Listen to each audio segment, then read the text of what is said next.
Hello guys, welcome to a new video from the channel. This time we'll check how to add Torrentio to Stremio. So let's start.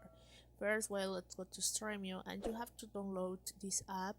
You can find here the download for Windows, and you can find here the other downloads that you can find in Windows, Mac, or Linux.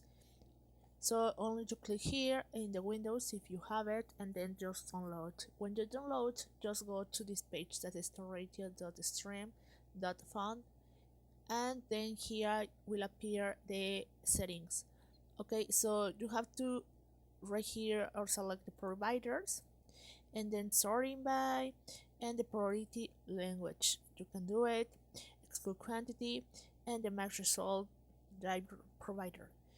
When you fill this form, everything, you have to install it. Okay, so when you click here and you have download this app on your Windows, actually this will appear automatically on the app, and it will appear like installed. So that is how you can do it, and it's very easy. Just click here and that's it, and you will find here that the streamer will be installed automatically in Stremio. So guys, I hope this information helps you. Remember to go to this page. If this works for you, remember to subscribe and give like to this video.